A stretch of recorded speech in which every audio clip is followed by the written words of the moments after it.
Apparently Rangers had a bit of a nightmare last night, or so I'm told. But don't worry, I'm not here to laugh. Well, maybe a little bit. Listen, they've had a full year of laughing at us. I am going to take this opportunity. Their exit is hilarious. It's also brilliant for Celtic for a number of reasons. We're going to go into on today's video. Then we're going to chat about how Celtic can keep that wee pressure dial turned up on those at Ibrox, and we can do it in a very simple way.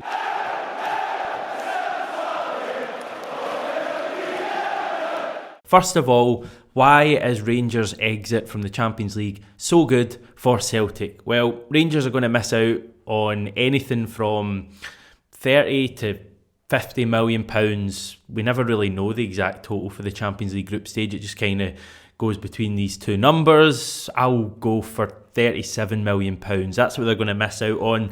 That money would have allowed Rangers to improve a lot at their club without sounding too much like a certain Malmo manager.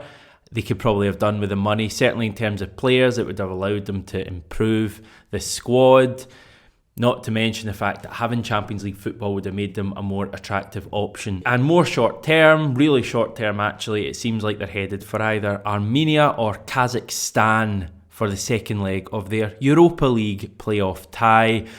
Just a matter of days before they're due to face us at Ibrox. Now that could change. I think it depends on a few things. It depends on how we get on, whether we go through against Jablonec, the makeup of our tie, because I know we are scheduled to have our home leg first as well, the same as Rangers, so we'll wait and see. UEFA might try and do a bit of jiggery pokery, flip one of the ties around. Did you know that in a roundabout way, qualifying for next season's Champions League group stage has already got underway? Yes, remember the situation that this season's Scottish Premiership title winners are set to go right into the Champions League group stage next season. Let's go over some old ground then and just firm up what the situation is with regards to the Scottish title winners this season. Scotland finished 11th in the UEFA coefficients table at the end of last season. Now, 11th place in UEFA coefficient table means that the winners of the Scottish Premiership will enter the playoff round of the Champions League next season at the very minimum. Now, there's a very, very good chance that they will actually go into the group stage. Basically, if the winner of this season's Champions League, let's be honest, we're talking Paris Saint-Germain or Man City, probably qualify through their domestic league as well, then the title winners in Scotland will be parachuted directly into the Champions League group stage. Now, as you would probably expect, this is a pretty common occurrence. In fact, the last season when that didn't happen was back in 2011-2012 when Roberto Di Matteo's Chelsea won the Champions League but finished 6th in the English Premier League. So win the title this season and you're almost certainly looking at straight qualification into the UEFA Champions League group stage. The hallowed place for football teams in Scotland. We'd be allowed a summer off effectively. We'd have no qualifiers to play. We could go over to Ange's homeland. We could stop in and see Kyogo's family in Japan. We could do all this because we wouldn't have to worry about Champions League qualifiers if we do the business and win the league. Now, I should just clarify, just in case it does come to it, second in the Premiership this season will also be in the Champions League next season, the exact same as this year actually. They will enter the Champions League at the non-champions route in the second qualifying round, the exact same stage as this season. So you can kind of see the benefits of winning the league. So how far are Celtic from doing just that? Well, we certainly are in a better state than we were a week ago. Let's face it, a week ago, I was certainly a bit concerned about Rangers picking up 2 years worth of Champions League money, stratospheric amounts of money, and leaving us behind, basically. That's obviously not going to happen this year. Great opportunity for them. I think they would have played Ludogorets had they got past Malmo. I mean, that's the kind of Champions mess up that I thought only we could do over the last decade. Turns out that they've even topped that.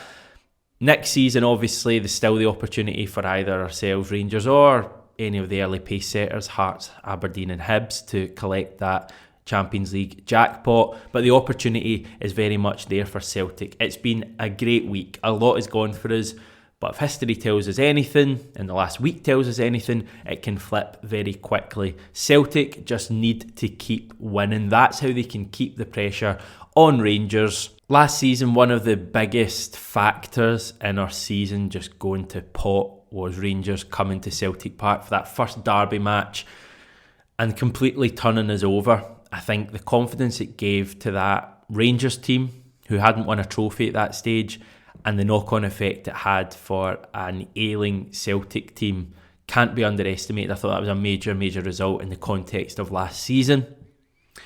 This season, they have the first derby at home, and we could certainly do similar if we go to Ibrox and beat Rangers. You can see by the reaction, or hear by the reaction at Ibrox last night, that the Rangers fans aren't exactly pleased with what they're seeing at the moment. 3 defeats on the spin. I don't even know if we managed that last season in such a miserable year.